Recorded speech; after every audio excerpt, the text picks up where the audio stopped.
Eu até já falei de emancipação da alma, mas não especificamente não do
Fazer situações que a gente costuma fazer no dia a dia, conversar e depois voltar a dormir. E quando desperta, não lembra de nada, é como se não tivesse feito nada, foi uma noite tranquila. Né? Isso a gente entende por sonambulismo. Até hoje, eu lembro, meu irmão sempre diz, quando a gente está conversando, né, de uma cena que meu irmão fazia. Meu irmão era meio sonâmbulo quando criança, né? E é muito comum em crianças. Né? Com o passar do tempo, a gente diz que acaba. Mas meu irmão ele tinha muito esse ato de levantar, começar a conversar, perguntar as coisas. Às vezes saía, ia para a sala, ia para o quarto. Certa feita ele pegou o abajur, arrebentou o abajur na parede, sei lá por quê. Ele saiu andando com o abajur na mão e ficou batendo com o abajur na parede para acordar todo mundo, falando alguma coisa. Então, cada um já deve ter vivenciado ou ouvido alguma história de sonâmbulo. E a medicina, então, encara o sonambulismo, né, como um distúrbio do sono e costuma desaparecer espontaneamente. Raras vezes usa-se medicação para isso. Né? Só usa-se medicação para diminuir a ansiedade, para diminuir, né, o nosso ritmo, né? Quando, como a gente trouxe aqui, né? Quando tem risco de acidentes ou situações mais constrangedoras que podem causar danos ou, enfim, constrangimento para o sonâmbulo. Então, aí utiliza-se medicações, mas dificilmente chega a esse ponto, não é muito comum. Mas, para Allan Kardec, o sonambulismo é mais do que isso aí. Ele, então, estudando, né, a emancipação do espírito, ou da alma, que é o espírito quando é encarnado, né, ele diz para nós, para o espiritismo, o sonambulismo é mais do que um fenômeno psicológico, é uma luz projetada sobre a psicologia. Então, não é apenas um fenômeno da mente, e sim uma luz, algo que faz iluminar, algo que faz abrir novos conhecimentos para o estudo da mente. Então, o sonambulismo vem trazer novos conhecimentos para o estudo da mente, que o Kardec colocou para a gente. É aí que se pode estudar a alma, porque é onde esta se mostra a descoberta. O sonambulismo natural e artificial, o êxtase e a dupla vista são efeitos vários ou de modalidades diversas de uma mesma causa. Esses fenômenos, assim como os sonhos, estão todos na ordem da natureza. São todos fenômenos comuns de qualquer ser humano. E ele, então, vai dizer para a gente que a alma está ali a descoberta, ela está ali clara, né, sem empecilhos para que possa ser olhada, observada, estudada e conhecida. E a gente vai falar um pouco mais sobre o que Allan Kardec quis dizer sobre essa oportunidade, essa luz sobre a psicologia. Por que o sonambulismo vem trazer benesses para o conhecimento psicológico do ser humano, né? O que ele quis dizer com isso aí? E é interessante aqui, antes de falar aqui do artificial, sonambulismo artificial, como ele colocou, né? É um fenômeno natural, ou seja, todos nós podemos fazer, é comum, não é nada não é uma coisa anormal, né? Fora da nossa natureza, uma coisa comum. Então, ele falou ali do sonambulismo natural e o artificial, né? Que Kardec vai falar mais, ele chama de sonambulismo natural ou sonambulismo magnético, que são os dois tipos de sonambulismo que Kardec veio trazer para a gente, né? Estudou e veio trazer para a gente também estar estudando, né?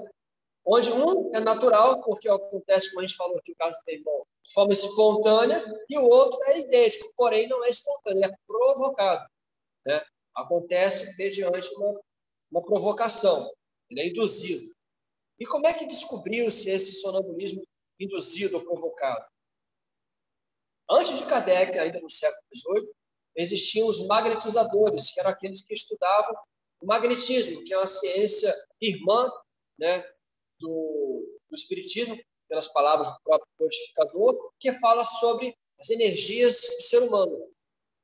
E tem, dentre as técnicas e o descortinar das suas teorias, a prática dos passes, né? E através dos passes, que é esse conjunto de técnicas que estão dentro do magnetismo, percebeu-se, através do barão Marquês de Pissegui, um dos discípulos de Mesmer, que foi o fundador do magnetismo, ele percebeu, através dos passos, que algumas pessoas entravam num sono mais profundo, né? E, a princípio, chamaram de sonambulismo, porque achavam que era apenas um sono, uma derivação do sono. Mas logo percebeu que não era uma derivação do sono simples, porque a pessoa tinha consciência, conversava e conseguia dispor de atribuições até então inimagináveis, que eram fantásticas quando estavam nessa situação ou nesse estado de transe, né? Então, esses magnetizadores descobriram o sonambulismo, que é como um aprofundamento do sonambulismo natural, porque o natural ele não vai tão profundo quanto o induzido. Já o induzido ele consegue deixar a descoberto, deixar visível todas as potencialidades da alma. E o outro já não, o natural, que é muito mais leve, muito mais raso, não permite que essas potencialidades sejam visualizadas. E ao aplicar os passes, eles conseguiram descobrir esse sonambulismo magnético, induzido. E daí, então, foi-se um rebuliço, porque conseguiram fazer diversas façanhas, né, que até então nunca eram imaginadas, como, vamos falar mais um pouquinho, né, como fenômenos de visão à distância, premonições, tratamentos receituários, enfim, muitas coisas, eu vou falar daqui a pouquinho. Lá no Livro dos Espíritos traz para a gente a questão 455. Os fenômenos do sonambulismo natural se produzem espontaneamente e independem de qualquer causa exterior, de certas pessoas dotadas de especial organização. Porém, podem ser provocados artificialmente pela ação do agente magnético, que é através do passe magnético. O fluido, o magnetizador, tratando a outra pessoa. O estado que se designa pelo nome de sonambulismo magnético apenas difere do sonambulismo natural em que um é provocado, enquanto o outro é espontâneo. Essas são as palavras do Espiritismo de Allan Kardec, na questão 455, quando falava sobre o que é o natural, o sonâmbulo natural, e o magnético, se havia diferença entre eles. Não há diferenças, ambos são o mesmo tipo de sonambulismo, sendo que um é provocado, né, e o outro é de forma natural. A prática, o qual Allan Kardec vivenciou muito, porque ele era um magnetizador com mais de 35 anos, como ele coloca também na própria revista Espírita, né, veio trazer essas informações que ele vai falar mais adiante, né, das potencialidades da pessoa no estado de sonambulismo magnético, não natural, mas magnético. Fenômenos do sonâmbulo, né, esse sonâmbulo magnético, são as capacidades e as faculdades do espírito. Porém, são limitadas pelo invólucro carnal. Ou seja, esses fenômenos que não vamos falar mais aqui, mas que chamou a atenção da população de forma bem grande na época de Kardec e dos magnetizadores clássicos, né, são fenômenos naturais de todo espírito. Porém, por estarmos encarnados, o nosso corpo tolhe as faculdades do espírito. Então, a gente não consegue estar externando todas essas faculdades. Mas, como espíritos todos, as detemos. Foi o que ele colocou aqui. Então, como eu falava aqui, né, essas faculdades foram imensas, as provocadas, né? Uma visão extraordinária, porque eles conseguiam ver o que estava acontecendo em outro país, eles conseguiam fazer, e aí foram feitas diversas experiências, né? Colocava o seu livro por sobre a mesa, ali, um livro fechado, e a pessoa em estado de sonambulismo induzido, né? Conseguia ler o livro sem tocar no livro, sem saída quando ela estava, e de olhos fechados. Né? E até além, ler a página 55, e ela, pessoa na cama ou na cadeira, em transe, ela lia. Ela conseguia olhar dentro dela ou dentro de outra pessoa e ver como o organismo funcionava. E muitos magnetizadores que usavam o magnetismo para tratar as doenças, ao se deparar com esse tipo de pessoas que tinham essa capacidade mais latente, né, eles conseguiam tratar a essas pessoas que estavam em crise, chamavam de crise de sonambulismo, né, porque elas conseguiam olhar para dentro delas e ver, o mal que eu sinto é no estômago. E eles, então, ajudavam o magnetizador, ou o passista, a tratar. Você precisará fazer tantos passos em mim durante tantos dias que eu vou melhorar, porque eu vejo que eu tenho uma água, né, em tal lugar que não deveria estar. Então, ela via a água dentro dela, ela conseguia ver a doença do outro lá, que os médicos não conseguiam identificar. Né? E ela, então, falava o que deveria ser feito para tratar. Ela conseguia... Teve um livro que eu li, muito bom, eu acho que tinha aqui, não sei se tem agora, que é chamado Dupla Vista. A Dupla Vista é um livro contemporâneo de Kardec, não é espírita, é um romance, mas Kardec ele se dignou a colocar uma nota nesse livro, onde ele coloca que esse livro, o autor desse livro, Kardec coloca, o autor desse livro é realmente, fala o nome do esqueci, é realmente um pesquisador e foi a fundo nas faculdades da alma, estudando a dupla vista e o sonambulismo, por tudo que ele colocou aqui, Kardec coloca que ele realmente estudou e vivenciou, ou em si ou em outros, desses fenômenos. Esse livro fala dupla vista, fala de uma jovem, né, que acaba descobrindo-se com a dupla vista, que é essa capacidade mais aguçada do sonambulismo, e ela então conseguia, infelizmente ela caiu, no meio que ela estava, as pessoas não conheciam, não sabiam como era, não sabiam o que fazer, nem como ajudar, como tirar proveito daquela situação, e começaram a usar as potencialidades dela para descobrir coisas que não iam contribuir. Mas, enfim, ela estava numa cama, numa dessas crises, né, perceberam que o corpo dela estava, mas ela não estava, começaram a fazer perguntas e pediram para ela ir em tal lugar. Então, ela, em espírito, foi em tal lugar, enquanto o espírito estava lá, ela falava, eu estou em tal casa, mas a casa de fulano é exatamente a casa de fulano. E o que aconteceu? Não, a casa está assim passada. Mas você está vendo? Estou. Mas como você está vendo? Não sei. Eu sei que eu estou vendo. Eu estou aqui, mas o meu corpo está aí. mas eu também estou aí. Ela não entendia como é que era o processo, mas o que acontecia é que o espírito dela saía, como a gente falou, como se fosse um sono natural, né? O corpo ficava como que mais, com as suas funções bem diminuídas, ela ficava bem pálida, a frequência cardíaca baixava bastante, né? E o espírito ia bem longe, conseguiu ir numa casa bem distante, e lá ela pediu para ela procurar determinada situação, objeto, e ela, então, o espírito procurou esse objeto, aí tinha que passar por uma sala, e ela vai descrevendo todo o local, né? Logo depois, no tempo, tem a comprovação de tudo que ela falou realmente estava lá e estava acontecendo, e aconteceu assim, sensado, graças a esse poder, essa qualidade que ela tinha, né, a qualidade, a essa característica, né, ela conseguiu ajudar bastante num ponto, mas infelizmente não conseguiu, não vou falar o livro todo, não conseguiu caminhar da melhor forma desse descobrimento das potencialidades. Mas então tem essa visão extraordinária de que consegue ver a distância, né, ver dentro do corpo do outro, né, e ajudar os magnetizadores a tratar as doenças, e assim conseguiu prever também o que iria acontecer, né, porque o espírito não está aprisionado ao corpo mais, então ela consegue ver com os olhos do espírito. Então ela sabia, os magnetizadores começavam a aplicar o espaço de algumas pessoas que procuravam eles para ser tratados, e a pessoa entrava em sonambulismo magnético. Aí o magnetizador percebeu, doutor, você consegue me ouvir? Consigo. Você está doente? Estou doente. E o que você tem? A medicina era bem aquém do que hoje, né? Então, nem tudo os médicos descobriam. Então, eles falavam, eu tenho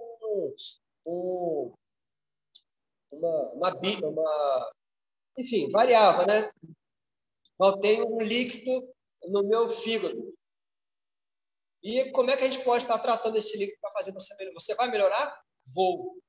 A pessoa falava, né? E o que a gente tem que fazer? Continue fazendo o mesmo tratamento durante tantos dias. Daqui a 7 dias, por exemplo, eu vou ter uma nova crise, vou sentir muita dor, mas vou voltar muito mais aliviado. Você, então, faça isso, isso, isso. Assim fazia. E às vezes ele colocava assim, depois do 14º dia, eu vou estar curado. E assim acontecia. Um segundinho, por favor.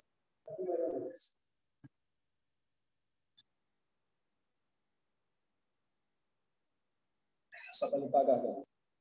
Então, eles conseguiam prever a doença que iria acontecer, que às vezes não tinha acontecido. Elas falavam assim, mas vou curar dessa, mas vai acontecer isso tantos dias. Quando acontecer, tragam-me para que você me trate novamente. Então, elas tinham essa premonição do que podia acontecer, não só nelas, como em outros também, que elas podiam estar, se o magnetizador fizesse uma sintonia entre elas, ela podia então fazer o mesmo por outro, por um terceiro, né, e ajudar no tratamento do terceiro, e isso foi o que o Marquês de Pissegui fez, ele nos seus tratamentos magnéticos, que ajudava a população mais carente, enquanto Mesmer tratava mais a burguesia e tentava instalar o magnetismo na elite francesa, Pissegui preocupou-se em seguir os métodos de Mesmer, seu mestre, mas com a população mais carente. Ele então foi atender um rapaz que procurou ele, e ele era um pastor de ovelhas, analfabeto, e estava com uma doença grave lá, que eu não lembro qual foi o nome. E ao aplicar os passos nesse rapaz, o Marquês de Pissegui percebeu que ele entrou nesse estado. Comentou com o médico também sabia que existia esse estado, mas não foi a fundo. Já o Marquês começou a questionar. Descobriu que esse jovem, então, quando começou a conversar com ele, era um jovem analfabeto, que trabalhava na roça, nunca teve acesso a colégio e nada. Mas quando começou a conversar com ele, o jovem demonstrou-se ser uma pessoa muito intelectualizada, né? com um linguajar muito culto, né? Com conselhos ajudando ele ao tratamento, no que fazer, e mais tarde, inclusive, a receitar medicações para outros casos. E ele, então, começou a questionar como pode um jovem de menos de 20 anos, tinha 17 anos, está no livro do Barão, que fala sobre isso, e como pode ter todo esse conhecimento, toda essa cultura, ainda por cima saber de medicina, porque ele receitava remédios, né, para os outros pacientes. Tá? Então, o estudo, o aprofundamento deles, Kardec depois também veio explicar para a gente, através do Espiritismo, era um espírito já caminhado, que já tinha estudado, que já conhecia a medicina, né? Que estava numa encarnação ali, agora sem oportunidade de estudo, sem oportunidade de viver como ele viveu na outra encarnação, mas que trazia em si tudo aquilo que o seu espírito havia progredido, né? Ao despertar ou ao desligar-se momentaneamente do corpo, todas essas potencialidades adquiridas pelo espírito ficavam latentes, ficavam visíveis. Quando voltava para o corpo, ele voltava a ser o jovem camponês, né? E é isso o que o sonambulismo nos proporciona. Ao entrarmos nesse momento, o nosso espírito, que não é um espírito de 35 anos, de 60 anos, de 50 anos, de 40 anos, que é a nossa idade aqui, mais ou menos, que está aqui presente. Maria Lúcia fez 28 semana passada, né? Cada um na sua variação. Isso é o nosso corpo físico hoje, mas o nosso espírito é um espírito milenar, que já vivenciou muitas coisas, que já estudou muitas matérias, que já falou diversas línguas e que hoje está no corpo, né, encarnado aqui no Brasil, vivenciando a cultura do Brasil, vivenciando a nossa realidade, mas que traz uma bagagem milenar. Então, ao desprendermos, durante o sono, ao desprendermos um sonambulismo induzido, se tivermos essa possibilidade, o nosso espírito ele pode ter, né, contato e externar um bocado desses conhecimentos. E a gente pode utilizar esse conhecimento para o bem nosso e da humanidade. Então, premonições contra as doenças, contra tratamentos, dentre outras coisas. Mediunidade, esse caso do receituário, é interessante, ali era o próprio rapaz que tinha o conhecimento, perdão, o próprio rapaz ele tinha o conhecimento. Mas tem outro caso que Kardec coloca para a gente no livro dos médiuns, que causa muita confusão, inclusive no meio espírita, fala que o sonambulismo é um tipo de mediunidade. Não é uma mediunidade. O sonambulismo é uma característica da alma, é um poder anímico.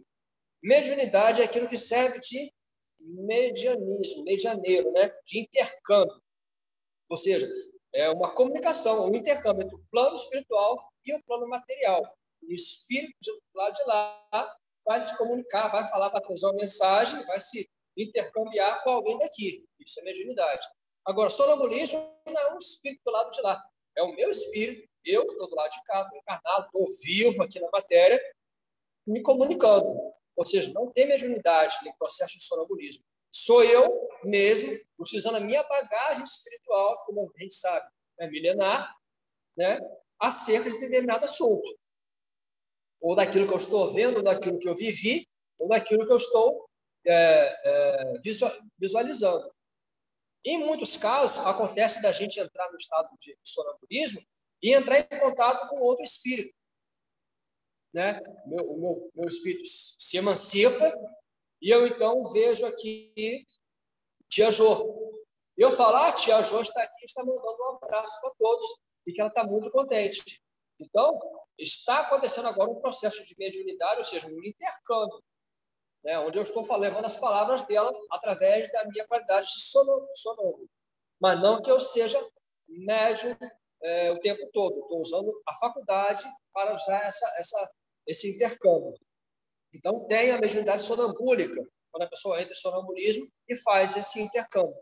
Mas o sonambulismo, conforme Kardec veio trazer para a gente, ele é uma faculdade anímica, um espírito encarnado, da qual todos nós temos. Assim como Allan Kardec colocou que a mediunidade é uma característica de todo ser humano, que a gente tem esse contato com o espiritual o tempo todo, porém, alguns têm uma mudança genética lá na glândula pineal que permite que esse intercâmbio se faça de forma mais proeminente, que a gente visualize e externize o que a gente ouça, e externize o que a gente seja instrumento de alguma forma, então a gente é um médium ostensivo, como a gente costuma dar o nome, né?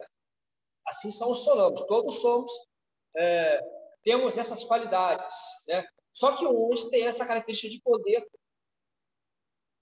poder expressar ela de forma mais contundente. Outros precisam ainda, no próprio caminhar natural, desenvolver isso aí um pouco mais. Mas tudo isso aí, tanto a mediunidade quanto o sonambulismo, são atribuições nossas, naturais, que Kardec chamou de naturais. Entre elas, aí também a gente já levou a telepatia e tem tantos outros que são utilizados também no processo. Aí algumas pessoas podem pensar, mas o sonambulismo, não tem porquê a gente estar falando sobre sonambulismo, ou estudar, ou aprender mais, porque ele vai retroceder ou vai acabar, não é verdade? Afinal de contas, a gente não ouve muito falar disso aí, né? É muito raro, é muito difícil. Não é essa a pergunta, mas a resposta me fez refletir, né? Lá na equação dos 48, falando sobre a dupla vista, os espíritos colocam assim: nos mundos menos materiais, a pergunta de cima foi eu que fiz, né? Será que o sonambulismo vai acabar, vai retroceder, né? Porque, afinal de contas, é tão pouco ventilado, né? Aí a resposta para a dupla vista eu achei interessante para essa pergunta que eu tinha feito. A resposta dos espíritos foi: nos mundos menos materiais do que o vosso, ou seja, a Terra, nos mundos mais evoluídos que a Terra, os espíritos, eles se desprendem mais facilmente e se põem em comunicação pelo pensamento. Outro atributo do sonâmbulo, olha que interessante. Sem que, todavia, fique abolida a linguagem articulada, ou seja, os mundos mais evoluídos que a Terra tem a linguagem articulada, mas também tem uma facilidade muito maior de desprendimento, ou seja, de emancipação, e inclusive de telepatia. Fenômenos que a gente viu lá, que ocorre com o sonâmbulo. Inclusive, coloca, né, que as reuniões que trabalham hoje, tem muitas pessoas estudando sonambulismo, né? Isso eu não falei, mas tem. Estudando e trabalhando com o sonambulismo em prol da sociedade, né? Espíritas, fazendo isso. E eles colocam que as reuniões precisam ser reuniões restritas, com poucas pessoas, porque o sonâmbulo ele entra em sintonia muito fácil com o pensamento dos outros. Telepatia. E isso aí, muitas vezes, provoca um turbilhão de ideias na mente dele que atrapalha a melhor exteriorização daquilo que está sendo focado no momento, né? É uma nota que eu estou trazendo. Continuando. Por isso mesmo, em tais mundos, a dupla vista é uma faculdade permanente. O que é a dupla vista? É uma também das consequências do sonambulismo, que é a capacidade da gente ver aquilo que não está visível, vamos dizer assim. A capacidade de a gente sentir, né, com o nosso perispírito a energia da pessoa, como a pessoa está. Muitas vezes a gente exerce essa dupla vista, é muito comum quando a gente tem muita intimidade, né? A pessoa às vezes depende da intimidade, né? As pessoas chegam assim, tudo bem, Maru, tudo bem, aí conversa com Maria Lúcia assim, bota a mão no ombro, como é que você está? Mas nessa mesma hora dá uma sensação, tipo assim, você está com dor, tá?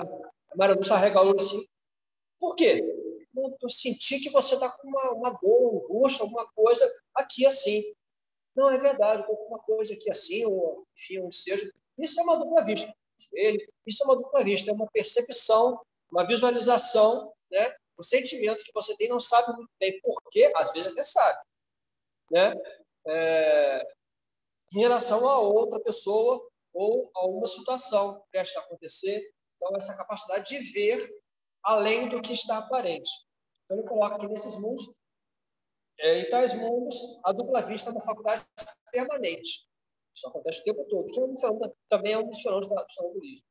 E para a maioria dos seus habitantes, cujo estado normal se pode comparar aos vossos sonâmbulos lúcidos. Ou seja, os sonâmbulos lúcidos vão tomando as características desses espíritos, que são a maioria nos mundos mais evoluídos. Isso então me fez pensar que essas características são características que vão vir para ficar, né? E no estudo com o Kardec de como que quão mais potencializado fica esses poderes do espírito, né, sonâmbulo, pergunta, mas como é que vai variar de acordo com cada espírito, né, a extensão dessas potencialidades. E um dos pesquisadores coloca que isso vai variar à medida que quanto mais desprendido das questões materiais for, né, mais fácil vai ser para o seu espírito se desligar das amarras terrestres e expandir as suas potencialidades espirituais. Ou seja, quanto mais o espírito for desprendido do mundo físico, mais ele vai ter capacidades dessas que estamos falando. Ou seja, quanto mais evoluímos, mais essas capacidades vão aflorar dentro de nós. Então, o sonambulismo, sendo essa ferramenta de trabalho, esse momento aí, não me parece que vai desaparecer ou cessar. Pelo contrário, eu acho que é um instrumento para estar chegando a esses meios que os próprios espíritos falaram, que é o que acontece em mundos mais evoluídos. Então, o sonambulismo, ela é a prova da existência da alma. Quando foram feitos os testes, perceberam que a pessoa conseguia ver aquilo que estava a quilômetro de distância e falar e discorrer e fazer premonições, né, de coisas que aconteciam ou que iriam acontecer. Veio mostrar que aquela pessoa que estava ali não é só um corpo físico, não é só um corpo material finito, né? Tem algo ali que é muito maior e que vai além. O que é isso? É a alma. Então, o sonambulismo ele vem provar a existência da alma. E se a gente conseguir provar a existência da alma e entender que a alma realmente existe, somos espíritos, muda tudo na nossa vida. Então, vamos estar partindo. Por quê? A gente vai estar tendo certeza que o que a gente fala, que a gente estuda, a gente vê,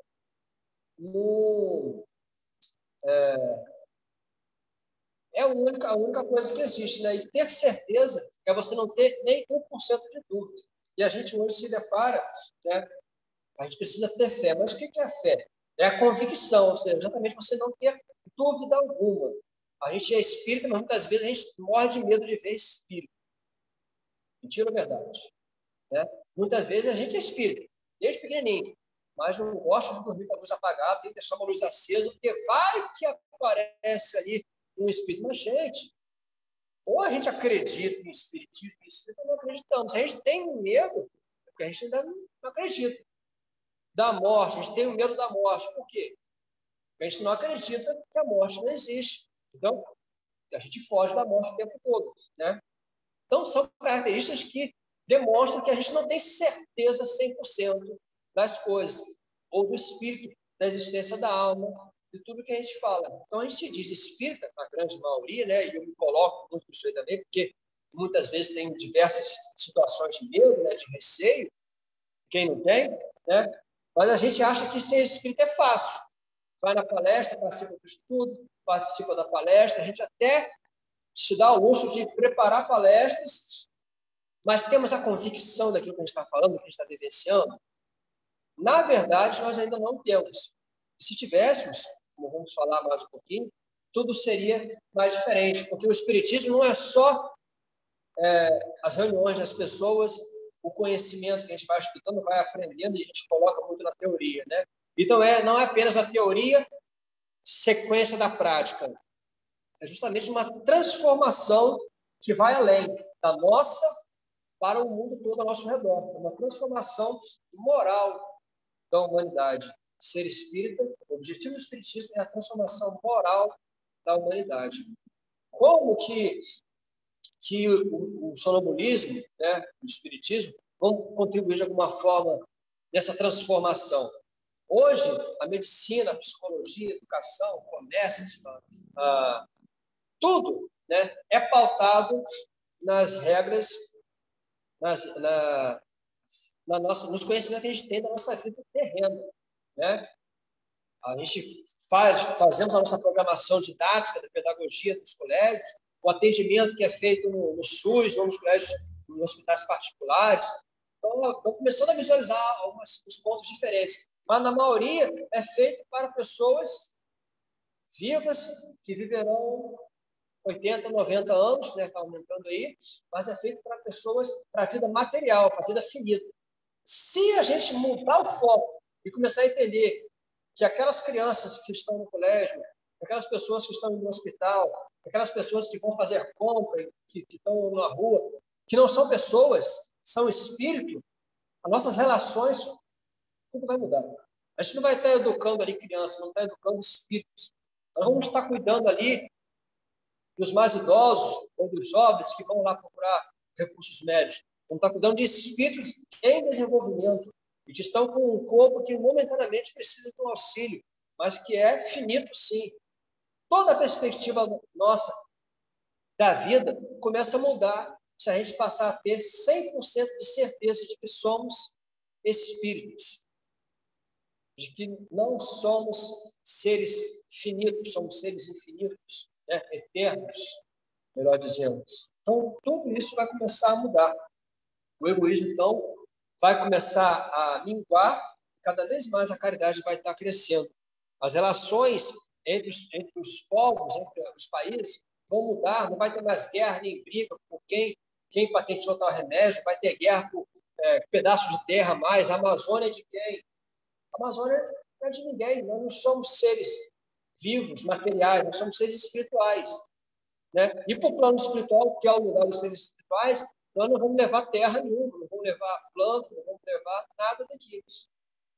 Então, tudo vai mudar, todo o foco vai mudar. Aí, então, a importância de a gente conseguir provar e temos 100% de certeza, temos a convicção de que somos espíritos. E, repito, nós falamos, nós estudamos, nós vemos a casa espírita, mas ainda tem um medinho, às vezes, de espírito, tem um medinho de morrer, tem um medinho, será que aquilo que a gente viu lá no filme Nosso Lar, ou que a gente leu no livro André Luiz, será que é verdade? Será que é tudo daquilo ali? Existe um umbral realmente, Maria? Será que nós vamos para o umbral? Será que não vamos? E se tiver, tem como a gente não ir lá, passar direto, pular?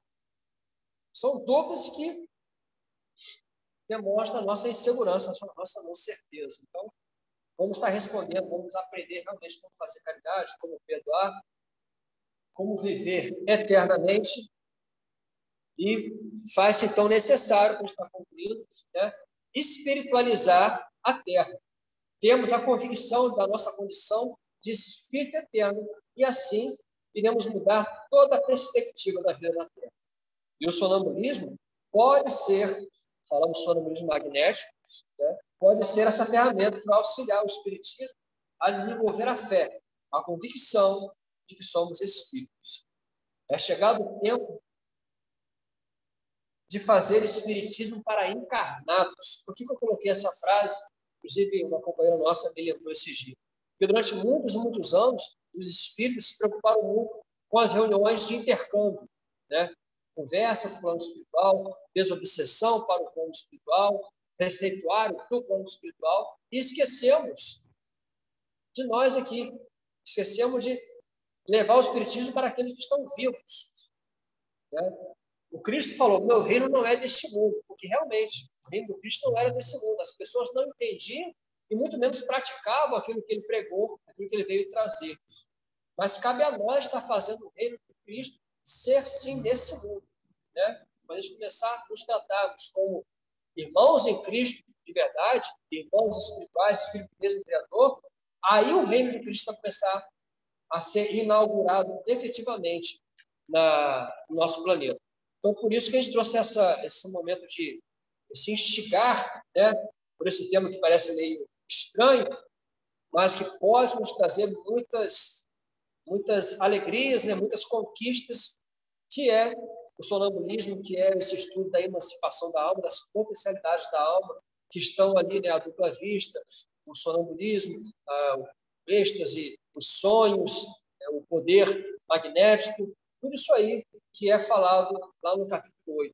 Então, que a gente possa ficar com essas ideias na nossa cabeça, vai chegar em casa depois, buscar esse capítulo, ler, estudar um pouquinho, ver ele, anotar as dúvidas, porque, como eu falei, essa palestra, esse estudo que a gente trouxe aqui, na verdade, não começou hoje, há tempo que eu tenho me perguntado sobre isso aí, e a gente não debate muito esse capítulo 8 aí, né? E hoje foi a forma que eu trouxe de compilar um pouco que eu tenho pesquisado para trazer para vocês. Tem muito mais coisas, tem outros exemplos que eu separei, mas o tempo já escasseou. Então, peço desculpas por ter ultrapassado um pouquinho o tempo, mas fica a sugestão de estudos para nós, em casa, cada um no seu quadrado. Ok? Jesus possa estar nos abençoando. Tia Lúcia, por favor, passo você hoje.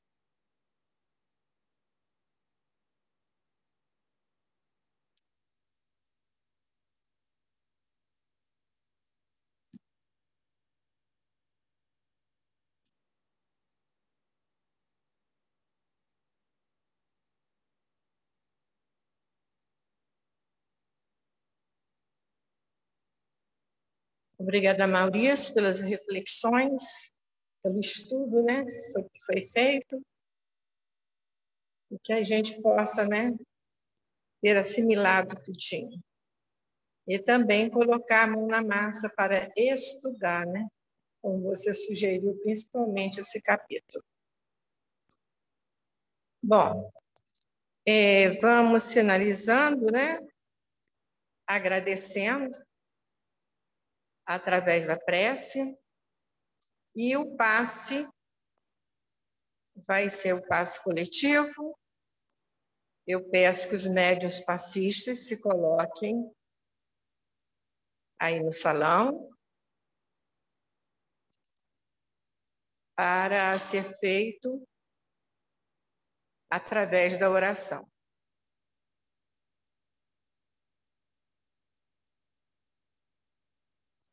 Então, vamos. Senhor Deus, agradecidos estamos de mais essa oportunidade de estar na sua casa, na nossa casa, nesse momento de aprendizado. Queremos pedir, Senhor, como já pedimos na prece inicial, as suas bênçãos para todos nós, encarnados e desencarnados, que as suas bênçãos, Senhor, também se estendam para todos aqueles, Senhor, que estão em algum lugar, em tratamento, seja no hospital, seja no asilo, no orfanato, enfim, que ao raiar de um novo dia, se alimente de esperanças que tudo vai melhorar. Abençoe, Senhor, principalmente a nossa casa. Abençoe, Senhor, principalmente aqueles que ainda não te conhecem, não tiveram a oportunidade. Que eles possam ser encaminhados, Senhor, para o conhecimento que é tão necessário para nos ajudar nessa caminhada. Abençoe, Senhor, a todos nós e fique junto de nós a todo momento. Que assim possa ser. Boa noite para todos. Que tenham uma boa noite.